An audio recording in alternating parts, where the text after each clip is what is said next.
Bismillahirrahmanirrahim. Assalamualaikum warahmatullahi wabarakatuh.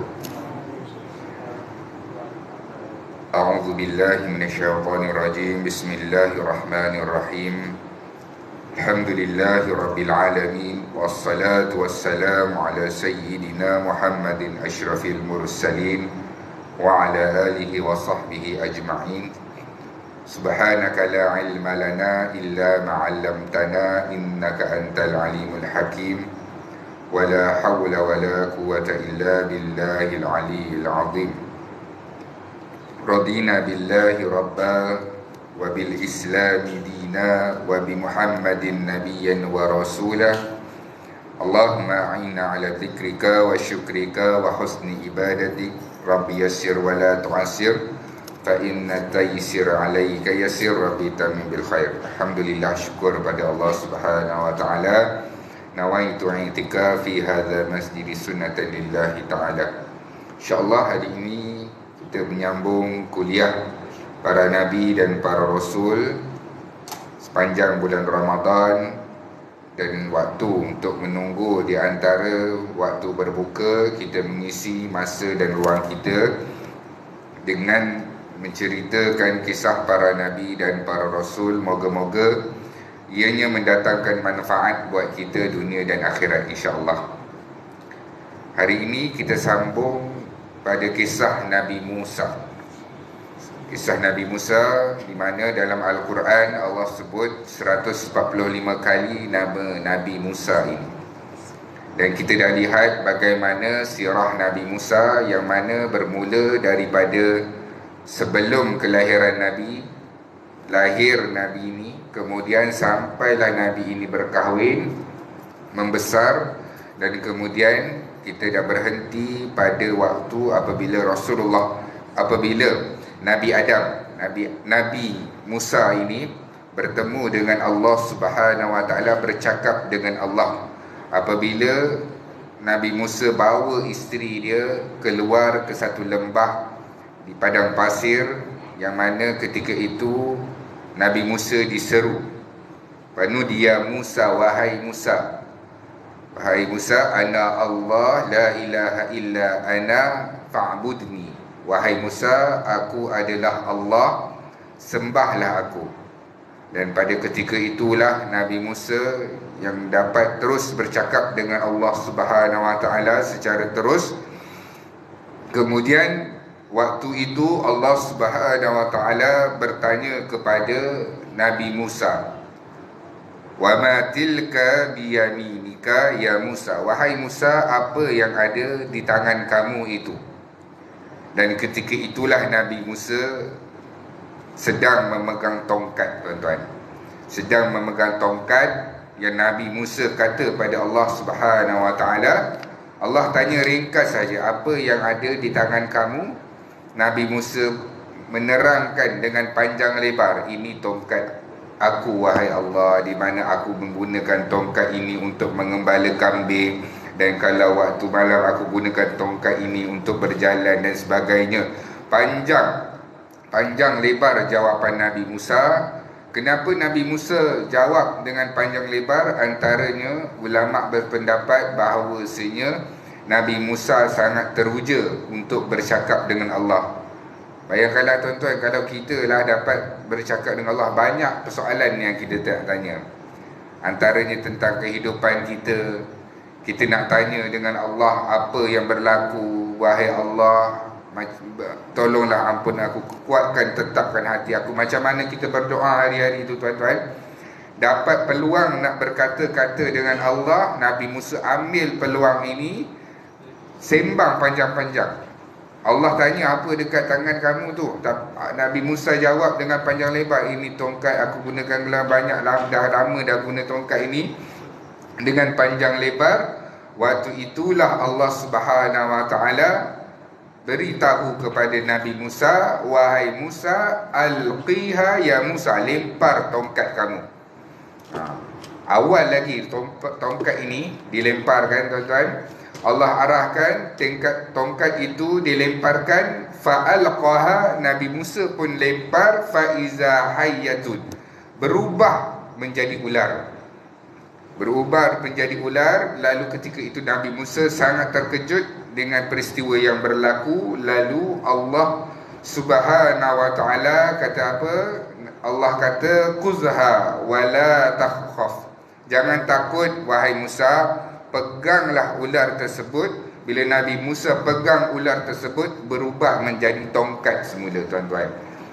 Itu antara mukjizat yang diberikan oleh Allah Subhanahu wa ta'ala kepada Nabi Musa. Mukjizat ini turun kepada para nabi dan para rasul. Kalau perkara itu berlaku sebelum kerasulan ataupun kenabian, kita panggil dia sebagai irhas. Tapi kalau dah jadi nabi, ianya adalah mukjizat. Mukjizat ni apa? Dokumen sokongan kepada para nabi dan para rasul. Maksudnya bukti sokongan. Kalau orang kata, apa bukti kamu ini nabi dan rasul? Maka Allah Subhanahu wa ta'ala memberikan kelebihan kepada para nabi dan para rasul sebagai bukti bahawa sesungguhnya mereka ini adalah utusan daripada Allah.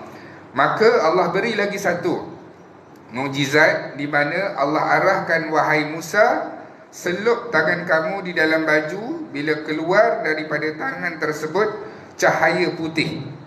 Cahaya putih yang memancar-mancar di tangan Nabi Musa. Wahai Musa, izhab ila Fir'aun innahu tagha.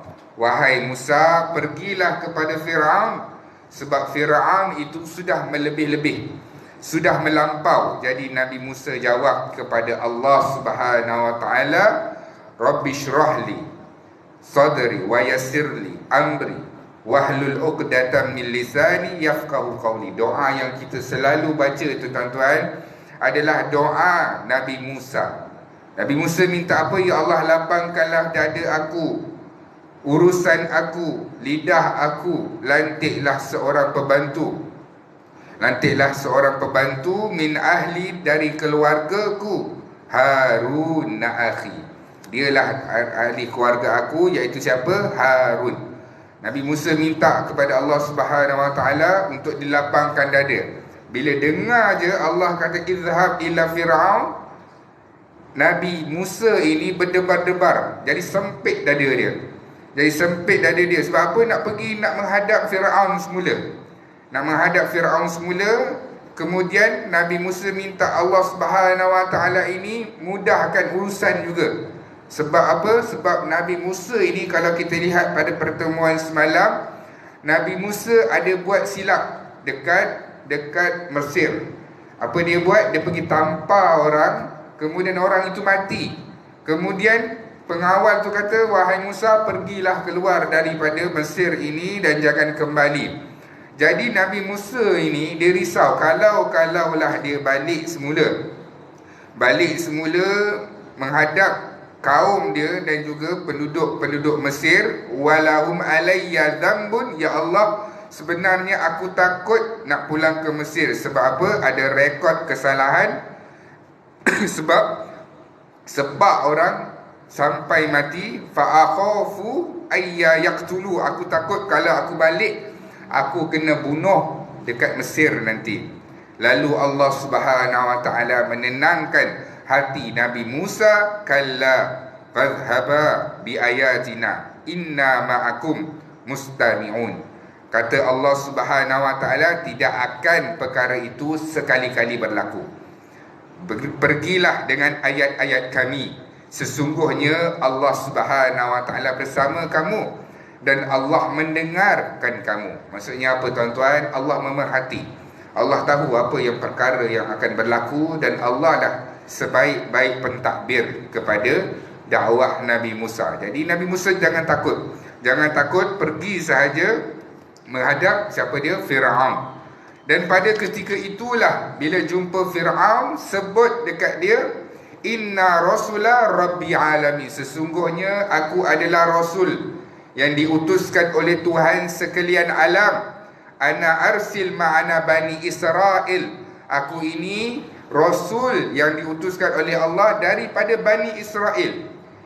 Tolong kami bawa keluar semua orang-orang Bani Israel untuk pergi daripada tanah ini dan pergi ke tanah yang dijanjikan. Iaitu apa, tuan-tuan? Baitul Maqdis. Ini kisah dia. Bagaimana Allah kata pergi, idhab ila Fir'aun, pergi jumpa Fir'aun.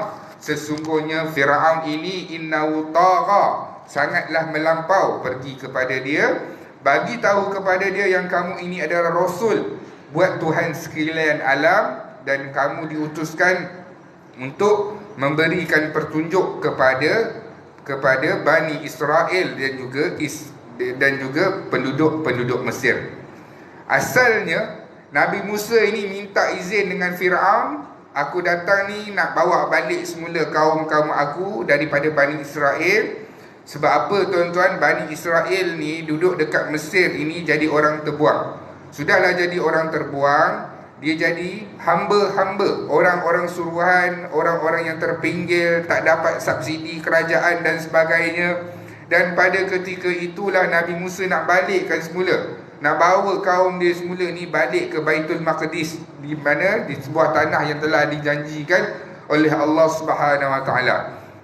Ada riwayat bagi tahu piramid itu sendiri, kalau tuan-tuan nak tahu, dibina memang atas arahan Firaun, tapi yang bina piramid itu bukanlah daripada bangsa Qibti, datangnya daripada bangsa Bani Israel yang dikerahkan. Ada ratusan ribu tuan-tuan penduduk Mesir di kalangan Bani Israel pada ketika itu. Jadi boleh jadi, saya tengok ada buku yang dikarang tentang Firaun ini, pemerintahan dia macam mana, bagaimana orang-orang Bani Israel yang duduk di bawah pemerintahan Firaun, di mana mereka ini dikerahkan. Dan boleh jadi sebenarnya piramid itu sendiri dibina oleh siapa? Dibina oleh orang-orang daripada Bani Israel. Lalu Fir'aun tak bagi. Dia raja, buat apa nak bagi Musa ini bawa balik kaum Bani Israel ini? Sebab apa? Sebab boleh dijadikan hamba, boleh mendapatkan manfaat. Lalu kata Fir'aun, bukankah aku bela kamu wahai Musa?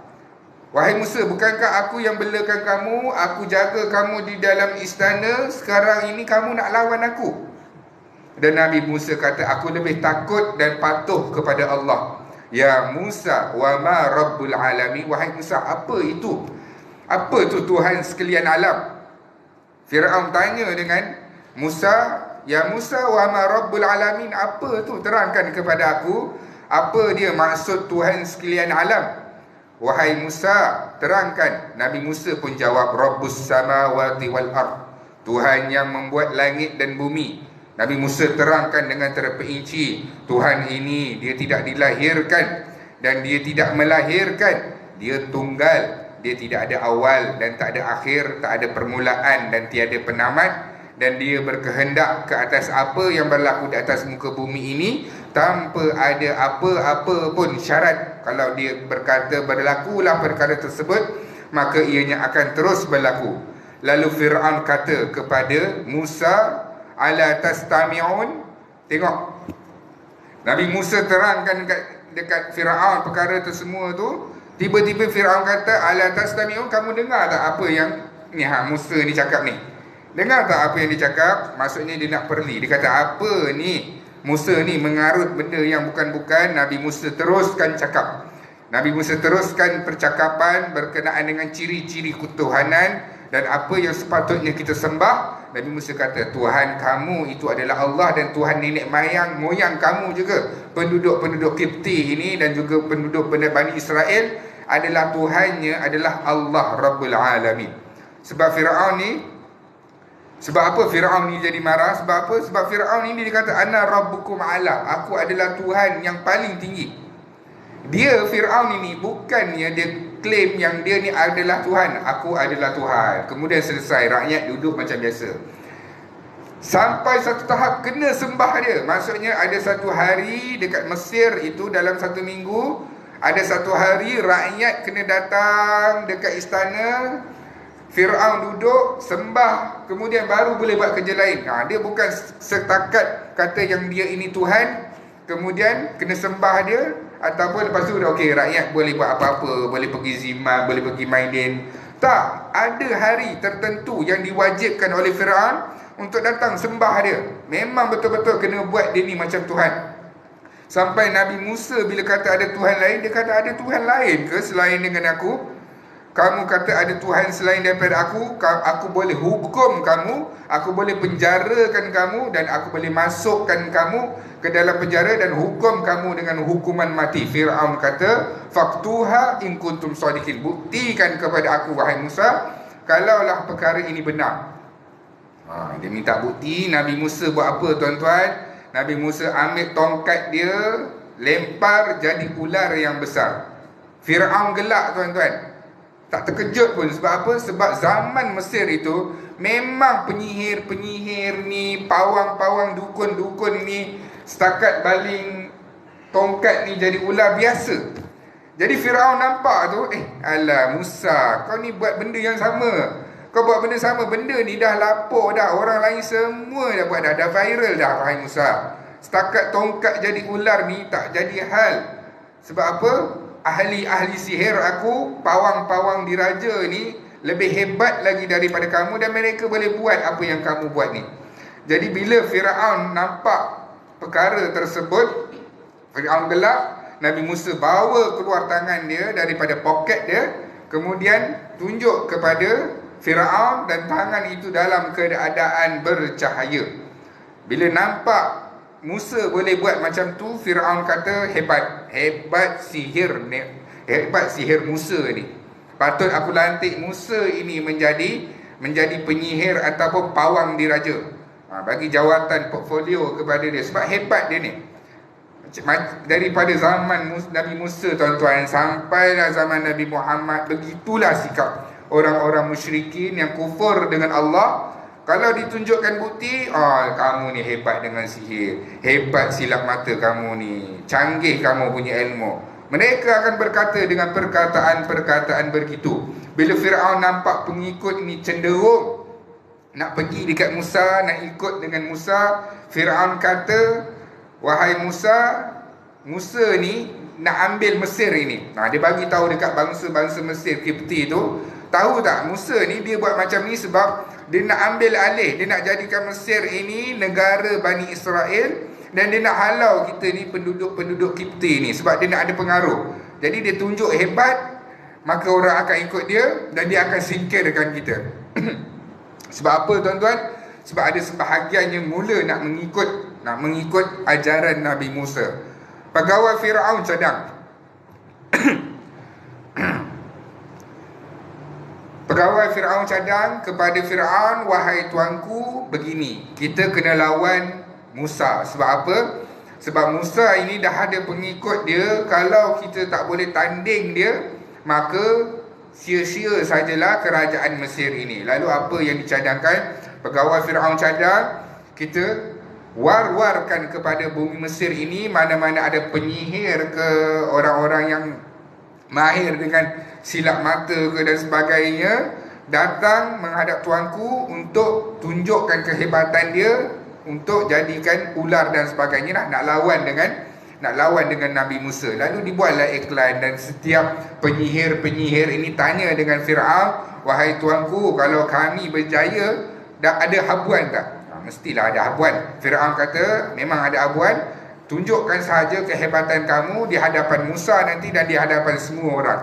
Maka ketika itulah Fir'aun ambil satu hari, tarikh tertentu, dan ketika itu diwar-warkan dekat penduduk Mesir, letak bubuh dekat surat khabar, bubuh dekat televisyen, bagi tahu tarikh sekian-sekian berkumpul dekat dataran sekian-sekian. Sebab apa? Sebab kita nak tunjukkan kehebatan Tuhan Fir'aun. Maksudnya Fir'aun ni sebagai Tuhan nak lawan dengan Tuhan Musa, nak tunjukkan kehebatan. Maka berkumpullah semua orang, penduduk-penduduk Mesir dan juga Nabi Musa. Dan ketika itulah penyihir-penyihir bertanya kepada Nabi Musa, sekarang siapa yang nak lemparkan dulu tongkat dia? Ketika itulah Nabi Musa kata apa? Tak apa, kamu lemparkan dulu. Bila lempar tuan-tuan, ahli-ahli sihir lemparkan dia punya tongkat-tongkat dia, tali-tali mereka, kesemuanya bertukar menjadi ular. Terkejut semua penduduk Mesir tengok dengan banyaknya ular, lambakan ular yang mereka boleh jadikan. Maka ketika itulah fal ulqiya saharatus sajidin. Ini ayat Al-Quran tuan-tuan, di mana ketika itulah apabila Nabi Musa lontarkan lontarkan tongkat dia, kemudian ketika itulah mana-mana orang-orang yang menggunakan sihir terus beriman kepada Nabi Musa. Amana Rabbul Alami Rabbi Musa wa Harun. Aku beriman dengan Tuhan Musa dan aku beriman juga dengan Tuhan Harun. Sebab apa tuan-tuan? Sebab apa? Sebab yang ini pun keluarkan ular, Nabi Musa pun keluarkan ular. Kenapa pula ular dengan ular? Dah tu kenapa nak beriman? Menanglah satu sama. Sebab apa? Sebab penyihir-penyihir ini, kalaulah dia keluarkan tali ke tongkat ke menjadi ular, sifatnya memang tongkat dan tali. Orang-orang yang melihat sekitarnya sahaja yang akan nampak itu sebagai ular. Sebab tu dipanggil dengan silap mata. Silap mata ni, mata orang yang melihat tu yang silap. Asalnya dia memang tongkat dan tali. Tapi penyihir-penyihir ini melihat tongkat yang dilontarkan oleh Nabi Musa itu memang betul sungguh-sungguh ular. Memang ular betul-betul. Sudahlah ular betul-betul. Ular-ular penyihir ni, dia setakat tu je lah, wayang lah nampak bergerak macam tu. Tak boleh buat apa-apa. Nak makan pun tak boleh, nak mematuk pun tak boleh, racun pun tak ada. Tapi ular yang dilontarkan, tongkat yang dilontarkan Nabi Musa ini, dia bertukar menjadi ular. Memang ular betul-betul dan makan ular-ular yang kecil ni. Ini betul-betul hebat sihir ni, memang betul-betul ular. Aku buat silap mata je, Musa buat betul-betul jadi ular. Lalu ketika itulah amanna Rabbul Alamin Rabbi Musa wa Harun. Semuanya beriman automatik. Kurang 1-2 saat beriman automatik tuan-tuan terhadap Tuhan Nabi Musa dan Tuhan Harun. Dan ular Nabi Musa itu makan ke semua ular-ular ahli sihir tadi. Lalu Fir'aun kata, kalau kamu beriman, aku akan tangkap kamu, salib kamu. Fir'aun ni, dia nak salib siapa? Dia punya penyihir-penyihir dia tadi. Dan ahli sihir tu kata apa tuan-tuan? Silakan, kami tak takut. Ini kehebatan umat terdahulu tuan-tuan. Kita yang 20 tahun, 30 tahun, 50 tahun jadi orang Islam pun, ini saya suruh bayangkan je lah, bukan betul-betul pun, bayangkan kita berada di tempat zaman Fir'aun. Fir'aun kata, aku akan salib kamu. Jawab dalam hati je, jangan jawab secara luar. Hati kita akan kata apa? Baik, wahai Fir'aun, kami ikut cakap kamu. Sebab apa? Takut mati tuan-tuan. Saya suruh bayangkan ni pun, bukan betul-betul bayangkan, kita dah rasa tak mampu dah. Sebab tu saya kata, kita tengok iman para sahabat. Hari pertama masuk Islam, hari pertama mati syahid. Hari pertama masuk Islam, aku sedekahkan keseluruhan harta-harta aku ini kepada Islam. Kita sedekah RM50, kemah dah tu. Bukan saya nak kata RM50 tu tak bagus. Kita RM50, asal akulah dekat dalam Al-Kausar ini yang paling banyak menyumbang. Kita berbual RM50, akulah paling banyak. Kita tengok umat yang terdahulu, hari pertama masuk Islam, hari pertama mati syahid. Kita tengok macam mana Sumayyah tuan-tuan. Kita kalau nak mati syahid pun, kita dah dengar dah kisah-kisah orang mati syahid. Sumayyah ni wanita pertama umat Nabi Muhammad SAW yang pertama mati syahid. Kita kalau macam nak terima vaksin lah, kita tengok dulu orang yang pertama, batch pertama dapat vaksin. Okey ke? Okey, baru kita nak vaksin. Menjadi orang pertama ini, tu yang susah. Kita tengok umat yang terdahulu jadi orang pertama kali masuk Islam, kali pertama mati syahid. Kali pertama masuk Islam, aku sedekahkan keseluruhannya. Kali pertama masuk Islam, tinggalkan kehidupan kaya raya mereka. Macam mana Mus'ab bin Umar, hari pertama masuk Islam, tinggal semua. Mak dia kata apa? Wahai Mus'ab, kamu kalau masuk Islam, bagi semula kunci kereta Mercedes, duit bulanan mak tak bagi, ikutlah kamu dengan Muhammad. Mus'ab bin Umar ni, dia ada riwayat bagi tahu, wangi dia, minyak wangi tu dekat Mekah tu, Mus'ab bin Umar je yang paling wangi. Nak cerita kaya dia tuan-tuan. Masuk minyak wangi tu orang lain tak boleh beli. Bila tengok kisah ini, sama juga tuan-tuan. Padahal dia ni adalah ahli silap mata dan juga ahli sihir. Nampak kehebatan Nabi Musa, mukjizat yang Allah kurniakan, terus beriman. Fir'aun apa ni? Fir'aun ugut, nak bunuh, nak salib. Silakan wahai tuanku. Ini memang cukup kemas punya jawapan tuan-tuan. Ketika itulah bila tengok makin lama makin ramai. Yang tadi ahli sihir tu sebahagiannya ada yang berubah dan sebahagiannya mati disebabkan oleh tindakan Fir'aun. Kemudian makin lama makin ramai pengikut dan Fir'aun pun mula goyang. Fir'aun kata, ya Haman, bina apa? Bina sarha, menara yang tinggi. Ini yang tular menara ni, tuan-tuan pun tahu kan kisah dia. Ada penceramah bagi tahu boleh nyatakan berapa ratus kilometer tinggi dia. Tak apalah kita berlapang dada perkara tu. Yang penting memang betul-betul bina. Memang betul-betul bina. Dan kalau Fir'aun nak bina ni pun tuan-tuan, memang akan tinggi. Sebab apa tuan-tuan? Kuburnya saja, tuan bayangkan kubur Fir'aun saja, nampak tu piramid tu setinggi alam. Betapa besar kuburnya saja. Bayangkan rumahnya pula. Rumahnya saja. Bilik dia, bilik beradu dia, bilik makan dia macam mana tuan-tuan? Kuburnya saja, kubur gundiknya saja. Gundik tuan-tuan pun dibuat binaan yang sebesar piramid itu tuan-tuan. Bayangkan Fir'aun. Jadi bila kita bayangkan Fir'aun kata, ya Haman, bina sarha, menara. Kita boleh bayangkan betapa tingginya menara tersebut. Tapi saya tak nyatakanlah berapa kilometer tu, cuma kita boleh kata tinggilah. Lalu Fir'aun ni kata apa? Aku nak tengok Tuhan Musa dan aku nak bunuh Tuhan Musa. Dia naik tuan-tuan, dia bawa anak panah yang dicalitkan dengan darah-darah.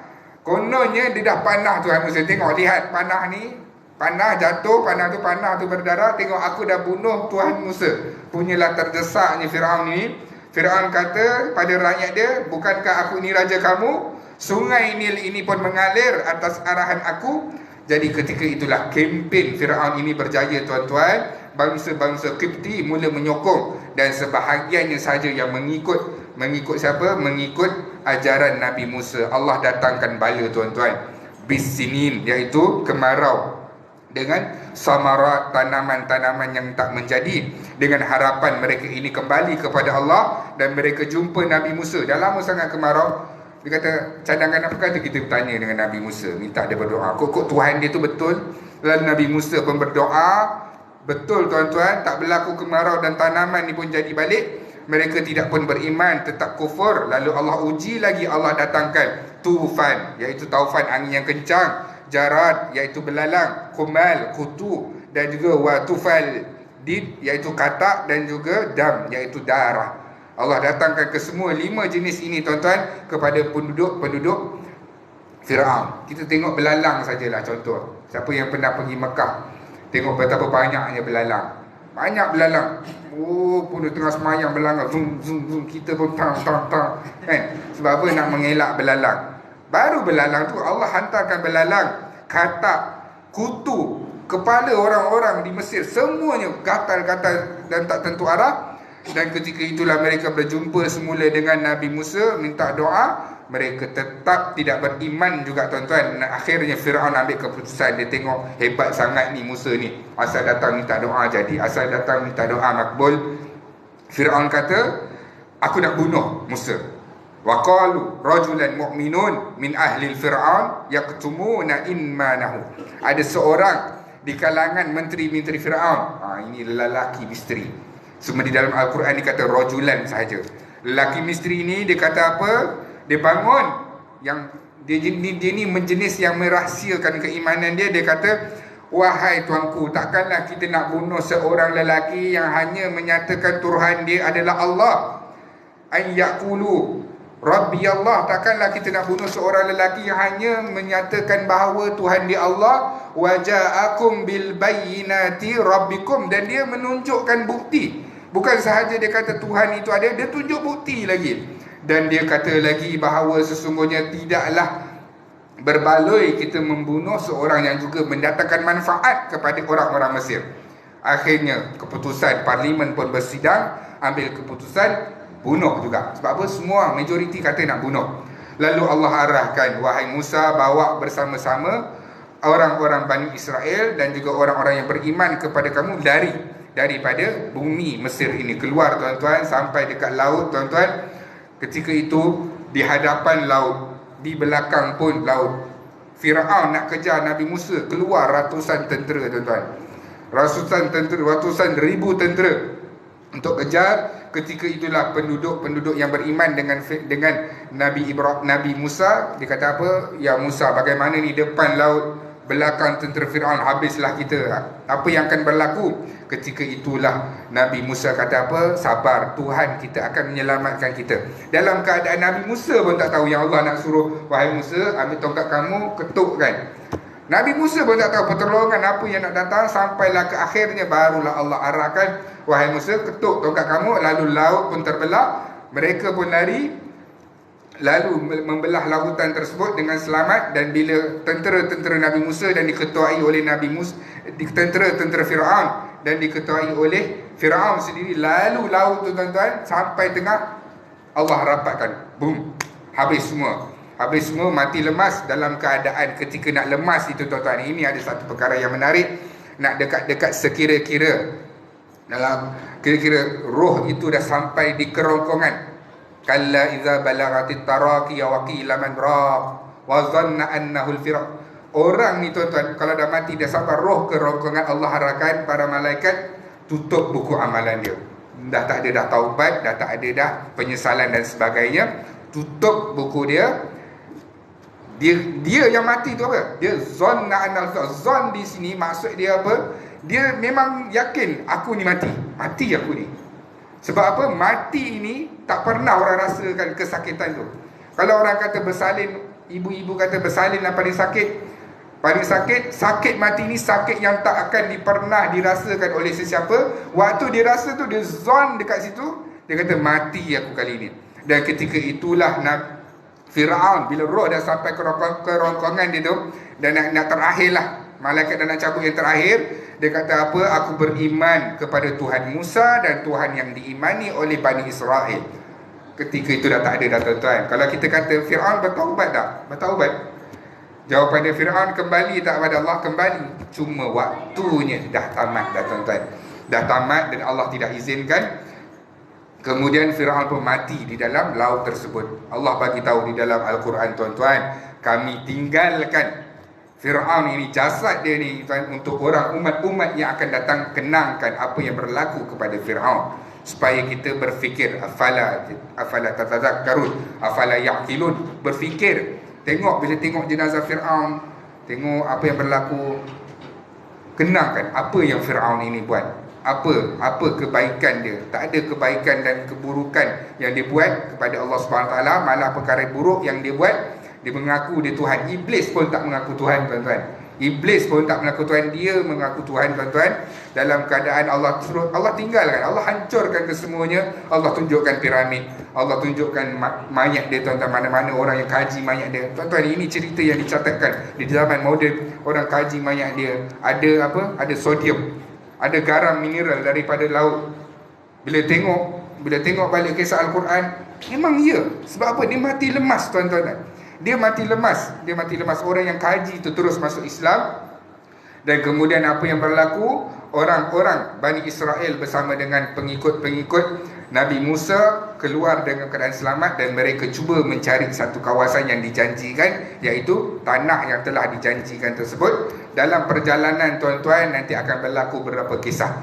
Esok kita akan tengok macam mana perangai Bani Israel era Nabi Musa. Kita akan tengok pada keesokan hari, insya-Allah. Dan kita akan tengok jugalah berapa sedikit kisah